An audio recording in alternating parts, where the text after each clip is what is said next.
Greetings. So, hey, making more stuff.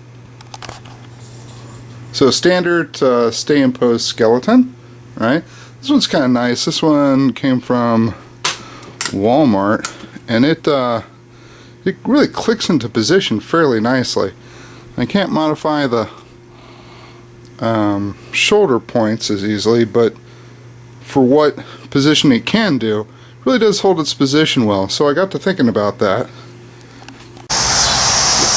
and I decided to make a, what do you call it, grave mourner. So underneath the plastic there, that's my Edgar Allen Poe tombstone, and I used a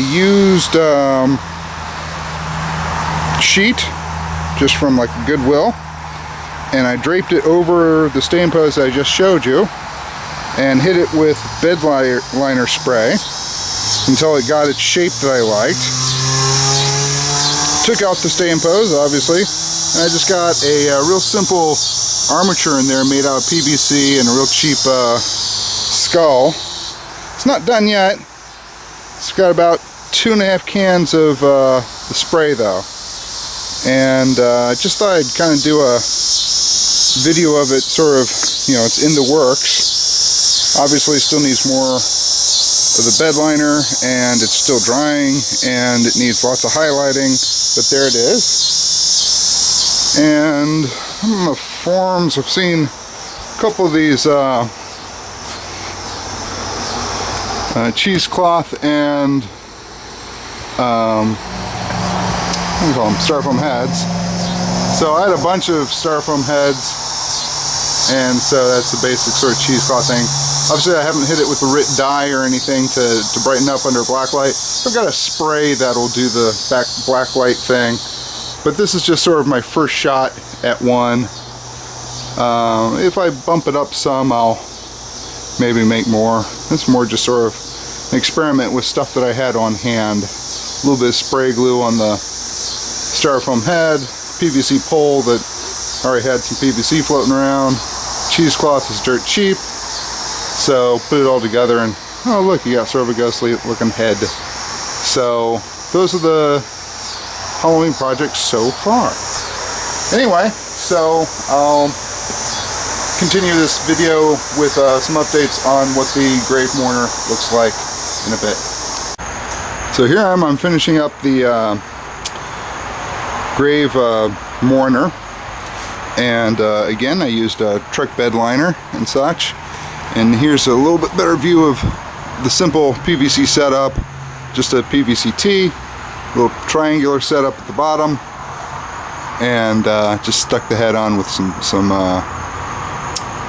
hot glue. And obviously I pulled out the original skeleton, since now it's holding its form fairly well. And say, pretty rigid, keeps the folds in place and such. Let's put a tombstone in front of them. Okay, so perhaps not the best viewing angle here, but you get the idea. And I figure I'll put a couple flickering T-light battery lights back there so it kind of, illuminates. And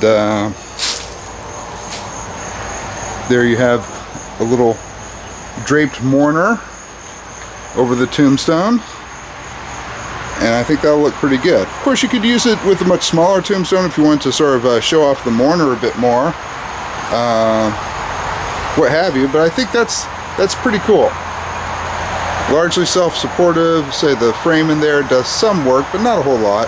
Obviously I'll clean up the skeleton head here a bit, and that kind of thing. It's not quite done, but it's done enough so you get the idea.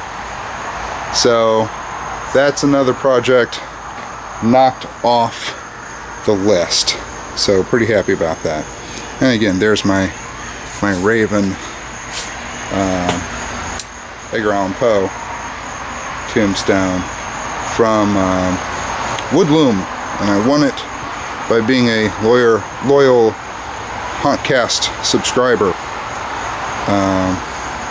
I didn't cover the tombstone originally when I was setting this up. Got a little bit of the truck bed spray there, so I'm going to have to touch that up too. But for the most part, I'm pretty darn happy with the overall look. So there it is. Happy hunting, everybody.